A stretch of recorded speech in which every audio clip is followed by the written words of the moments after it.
Nebraska's trusted news source. This is Channel 8 News at 10.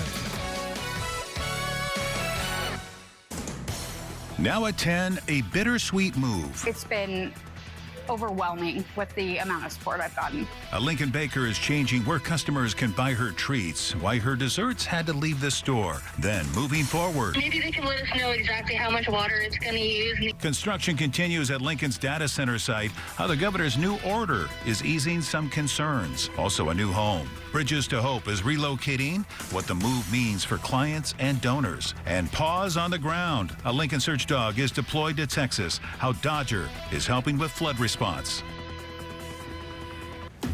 And new at 10, a Nebraska search dog is helping flood victims in Texas. While some communities are shifting from rescue to recovery, flood dangers are not over yet. Also, rising water remains a threat, even as the storms move out. State crews are also working to clear debris and reopen damaged roads. Just because the skies may be clear here right now, doesn't mean that the aggregation of water that's flowing downstream has peaked. Downstream, the waters will continue to rise and continue to pose dangers for those local communities. Officials say the focus is now on removing debris, rebuilding communities, and keeping people out of flood-prone areas as rivers continue to rise. Well, it's one of the reasons Nebraska Task Force 1 remains in Texas tonight. And among those answering the call, a Lincoln Fire and Rescue handler and his four-legged partner. Dodger and his handler, Adam Schaff of Lincoln Fire and Rescue, are deployed with Nebraska Task Force 1, working alongside search and rescue teams from across the country. The Belgian Malinois was rescued from a California animal shelter before being trained as a disaster search dog and has been serving alongside Schaff since 2022.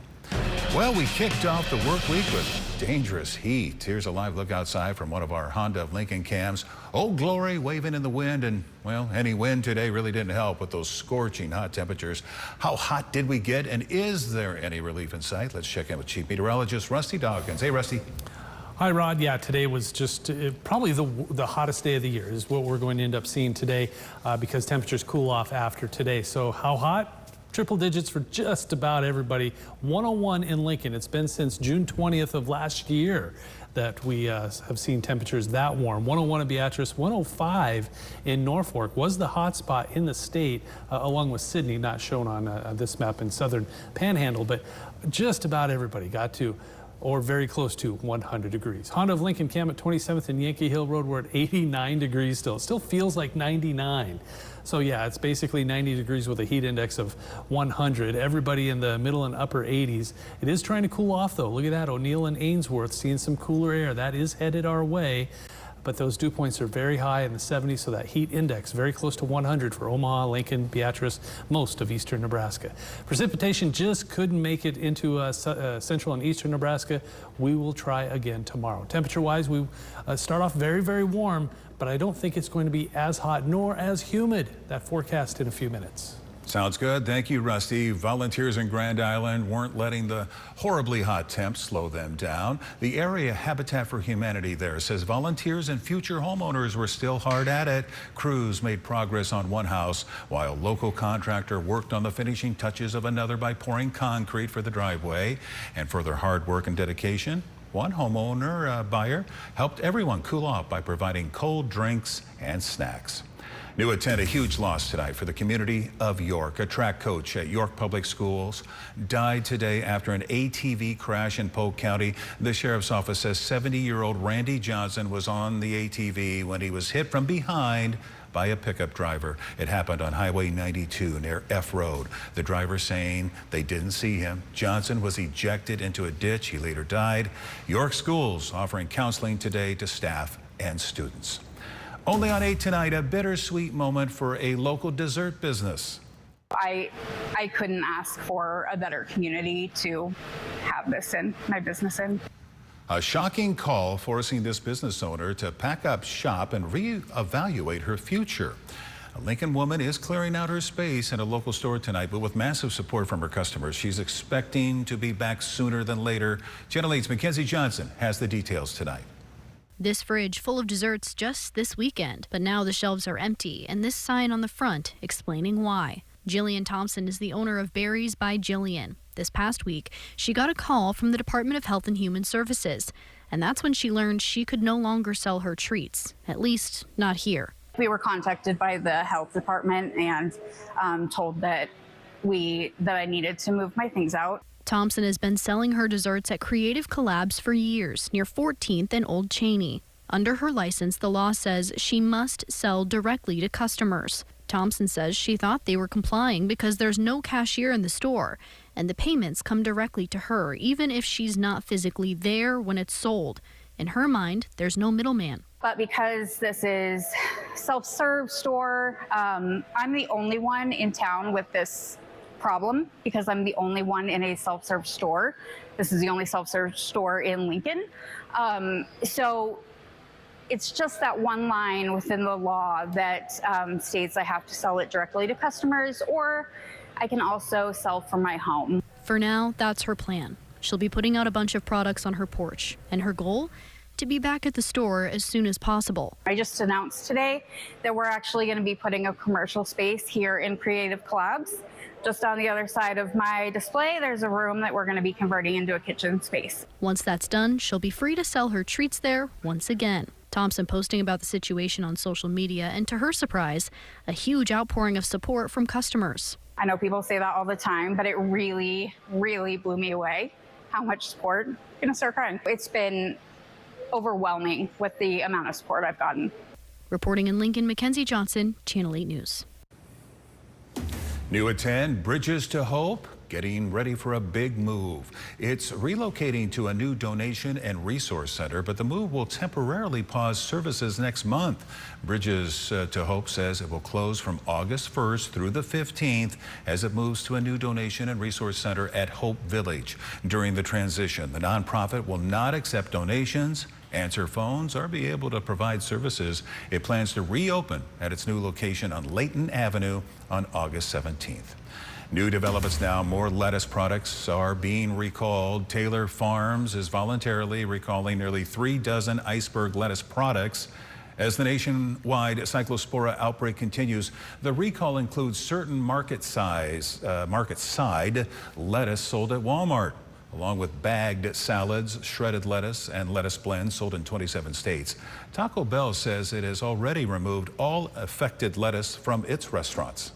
The recommendations right now are to use whole heads of lettuce as opposed to using bagged lettuce or pre-washed lettuce. Even when you have the whole heads of lettuce, removing the outer leaves and thoroughly washing the inner leaves in warm water.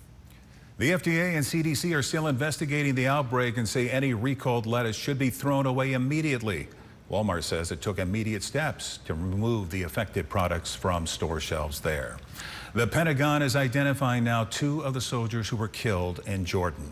The identities are being released as President Trump vows Iran will pay many times over for the deadly missile attack. The Pentagon has identified 19-year-old Private Isabella Gonzalez of Texas and 25-year-old First Lieutenant Tyler Freehan of Hawaii as 2 of the 3 U.S. service members killed in Iran's missile strike on a base in Jordan.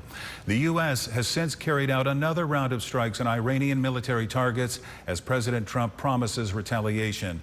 It has gas prices in the U.S. rising again.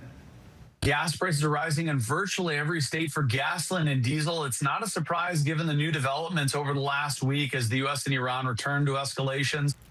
AAA says the national average for a gallon of regular is now about $4, and analysts warn prices could rise further if shipping routes in the Middle East face more disruptions. President Trump is imposing new tariffs on a wide range of Canadian goods, saying the move is in a response to Canada's retaliatory trade measures. Now, the president's saying a new 50% tariff will take effect in 30 days on many goods imported from Canada. The impacted products include some dairy items, alcohol, clothing, furniture, construction materials, and technology. Officials say the move is meant to hold Canada accountable for what they call, quote, discriminatory trade practices. New at 10, a push to change Lincoln's city charter moving forward. The group Good Government Lincoln says it has turned in nearly 10,000 signatures for each of the 3 proposed city charter amendments. The measures would increase voter participation, establish term limits, and change how Lincoln voters choose their representatives. The signatures now head to election officials for verification. Well, stay with us. We have plenty more after the break, such as a toxic warning, blue-green algae returning to a Nebraska lake, the message being sent out tonight. And all new tomorrow morning, making the grade. Nebraska's public schools are among the nation's best. Find out where the Cornhusker State lands on the list tomorrow morning with Channel 8's Andrew Ward. It was hot today, 101 for a high temperature in the capital city. Haven't done that in over a year. Are there any more triple digits in the forecast? We'll take a look when we come back.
New developments and executive order may shake up the future of data centers here in Nebraska. This coming as the centers are becoming a political flashpoint for many gubernatorial races. Now, governor candidates in favor of them are citing jobs, tax revenue, and economic development. Those against are highlighting water usage, land impacts, and tax incentives as concerns. Governor Jim Pillen signing an executive order in this meeting today. It ends state incentives for new large-scale data centers while also creating a review process and a task force that is focused on data centers' impact on Nebraska's water and power resources.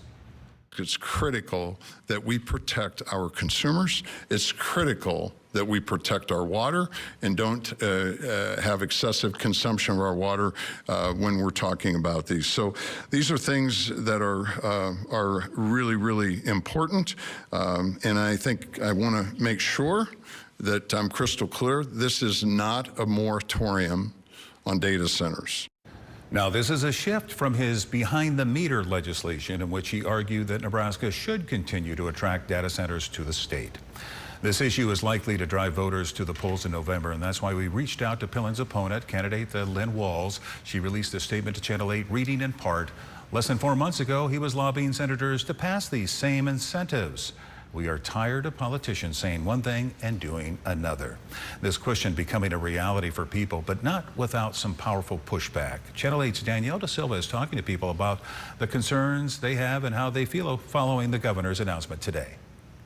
The data center construction site here at North 56th and Highway 77, virtually uninterrupted by Governor Pillen's executive order. This is what I found when returning there today. Workers in hard hats clearing the land and cranes in the distance, lifting and placing heavy material. It's business as usual as they work to construct the $1.2 billion center. Many of his constituents telling me they are relieved by the news, like Wahoo native Kendra Robinson. Well, I hope if they continue to build the data centers, maybe they can give us some peace of mind that they won't create a water crisis, or maybe they can do more research on the environmental impact. The growing centers leave many on edge, like Robinson. She tells me she has high hopes for what information will come from the governor's data center task force. Maybe they can let us know exactly how much water it's going to use and the environmental impact it's going to have, and maybe if people are going to keep their jobs. The construction site I visited today shows no lack of workers. I noticed many on excavators and a variety of trucks coming and going. I reached out to the construction company about their thoughts on Governor Pillen's order, but have not heard back at this time. Reporting in Lincoln, Danielle Da Silva, Channel 8 News. And from Lincoln to Hallam and Beatrice, Channel 8 is tracking the data center dilemma facing families across the area.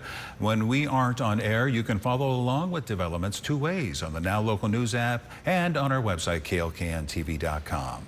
Right now, residents are being warned about blue-green algae at a central Nebraska lake. The city of Grand Island issuing an advisory for Eagle Scout Lake after visible signs of the algae were found. Officials say swimming is already prohibited there, but they're urging visitors to keep pets out of the water, not let them drink from the lake. Blue-green algae can be harmful to both people and animals. Now, your Storm Alert Team forecast with Chief Meteorologist Rusty Dawkins.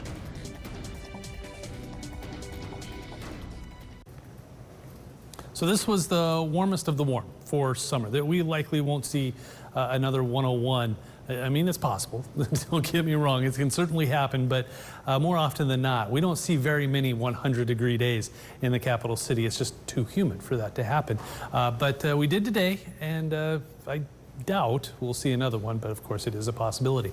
Only 9 degrees away from the record high set back in 1934 Dust Bowl era. Precipitation-wise for the month, we're above normal. How about that? 48th and Cornhusker Highway. Boy, they're getting close. Look at that. They've got just, looks like one little strip here that doesn't have any concrete or cement or whatever it is they're putting in there, asphalt. We have to be getting close. How long have I been saying that now? A few months? We're 2 weeks away, says every contractor that I've ever worked with. Let's see, temperatures right now still very warm. 89 in Lincoln, 90 in Beatrice, 91 still in Omaha, still 90 in Aurora, but a little cooler in York at 82. But that, look at that, in York, 79. 75 in Lincoln, 76 Wahoo, 74. I'm convinced there is a lot of corn in and around that York sensor. It just seems like they've been very humid for the last several years this time of year. So the heat index, unfortunately, still triple digits in Omaha, 99 in Lincoln, 99 in Beatrice, 94 in Nebraska City, 92 in York, 99 also in Aurora. Not much wind. What good would it do right now anyway? It'd just be a blow dryer right in the face, so that doesn't help. But a little bit of precipitation still out there. Notice this line right there. Now, this is the boundary. I wanted to show you this. See that? That is trying to move through the capital city. That will shift our winds a little bit and start to bring in, ever so slowly, some drier air and eventually some cooler air. Now, it is still going to be warm tomorrow, but there's that line right there. Look at that. Des Moines just inundated with lightning, goodness sakes. And then a few light rain showers lingering over there in the panhandle. But for us, we're still on the edge of this level 1 marginal risk, level 2 all the way over here towards Des Moines, where they've been just getting hammered with severe weather all night. But we're on the edge. And that's because this line right here might get just far enough west. Sometimes the Storm Prediction Center just erring on the side of caution that it might make its way into the Lincoln area. But notice this particular model says probably not. But we do see that stick around long enough to just give us a chance and an isolated shower thunderstorm early Tuesday between 5 a.m. and 8 o'clock, 9 o'clock, and then it just diminishes and goes away quickly. By noon, partly to mostly cloudy skies, and then that's about it. Let's fast forward to Wednesday. Our next chance for precipitation up to the north and north central, northwest, northeast Nebraska. This all eventually spreads south and east Wednesday afternoon, giving us another chance for some precipitation. So that's a little bit of good news. 2 chances for precipitation. Well, let's take a look at temperatures. Maybe we've got more good news in the forecast. 72 storms, spot storms tonight, warm and muggy. So that's not the best news. Starting off warm like that in the lower 70s, and 90. That doesn't sound great, but this does. Less humid. That is going to be the key, because temperature's still pretty close to normal. Upper 80s, maybe some lower 90s, but this is huge. After seeing dew points in the middle and upper 70s, almost 80, 59, 58s, 57s. Oh, that's going to feel fantastic. And then look at these temperatures. We go from 101 today to 82, a 20-degree drop Wednesday, Thursday, and Friday. Overnight low temperatures in the 60s. That'll feel awfully nice. But we do have to warm back up. It is summer after all, and we get back into the 90s as we head past the weekend and into next week. Speaking of summer, weather trivia time. Who sang the original Summertime Blues? Was it Buddy Holly, Eddie Cochran, Elvis, or the Beach Boys? Boy, you may get me on this one. Really? You know the song, right? Ain't no time for the summertime blues. No, there ain't no Cure, for the ain't no summertime cure blues. for the summertime blues. Yeah. I don't think it was Beach Boys or Elvis, but I'm going to go Eddie Cochran. It was Eddie Cochran. It was a while ago, too. This was back in 1958. So, and it peaked at number 8, but just a cool song. Believe it or not, I wasn't born then. All right, thank you, Rusty. Check this out. New at 10. Proof you're never too old to live out a dream. I'll get your leg up. I just don't want to hurt you. There we go. This 92-year-old woman got the ride of her life at Dawson County Raceway. It was on her bucket list to take a spin around the track.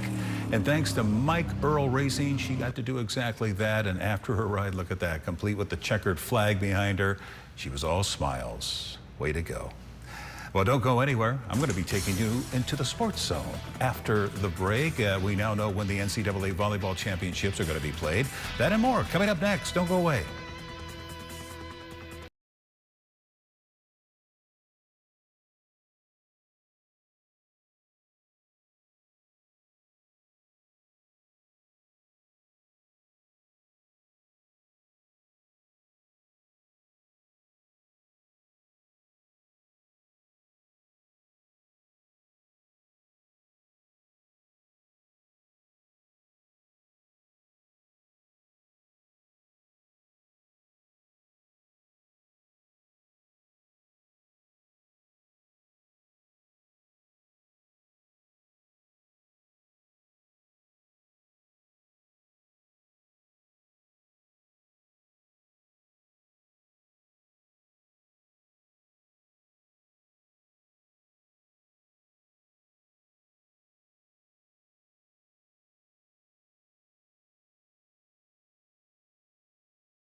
Now, from the Channel 8 Sports Zone, powered by Greens Furnace and Plumbing, here's Channel 8 News Sports. The Channel 8 News Sports Zone. Hello, everyone, and welcome to the Sports Zone. We have plenty coming your way, from important softball dates to our Athlete of the Week. First up, though, the NCAA has announced the schedule for the 2026 Division I Women's Volleyball Championship. The national semifinals will be played Thursday, December 17th, with the first match slated for 5:30. The national championship match is set for Sunday, December 20th at 2:30.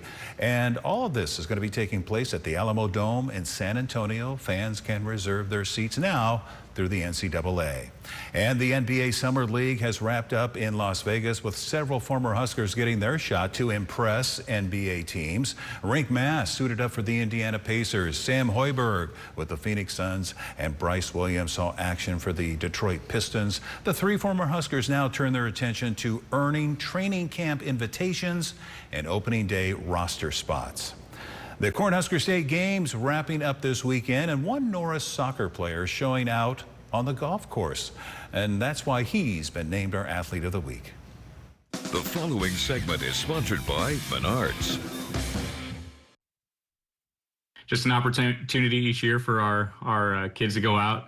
At this year's Cornhusker State Games, a group of Lincoln kids showing out at the foot golf competition. Incoming freshman at Norris High School, Ollie Forel, took home the gold, shooting a 29 on the 9-hole course at Jim Aker. His father, Doug, says Ollie has always been the ultimate competitor. Kid that loves competition, likes to get out and just go as hard as he can. It's probably one of the areas that we work on the most is rest and recovery, because he doesn't have an off button. And so anytime he can get into competition, he's usually there, and this is just a good outlet for that. It's the second year in a row Ollie has had a share of the stage, and it was with his same classmate of his, Carter Steve. They both go to Norris. Last year, they tie with a playoff where Carter took first and Ollie second, but this year they both tied again, but mutually agreed that this time Ollie take home the gold and Carter take home silver. Ollie's father says it's cool to see the growth of foot golf in the Lincoln community and hopes moments like this can expand the Norris soccer community to get out there each year and compete. Yeah, I hope so. I hope that it brings more awareness to the sport. Just doing life, right? I think that's a big part of foot golf, is an opportunity for them to do life together, to just have fun and add a little bit of competition around a sport that they all love. It's been fun the last couple of years, and hopefully over the next couple of years we can get more boys out from the North Soccer Club to play together. Jay Coleman reporting, and that's a look at sports. Final check of your forecast next.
New at 10, a special event to promote a very special program. This weekend, Hall County deputies were at the Disability Pride event at Peace Lutheran Church. They had a chance to talk to folks about Project Lifesaver. It's a program that helps law enforcement quickly locate individuals with cognitive disorders who are prone to the life-threatening behavior of wandering. Participants wear a small transmitter that allows trained deputies to track and safely locate them if they go missing. No doubt, a very important program. All right, let's get a final check of the weather. Yeah, you survived the heat today. How's it look tomorrow, Rusty? We're better tomorrow. Still on the warm side. It is still going to be near 90 for a lot of us, but the dew point will go away fairly quickly.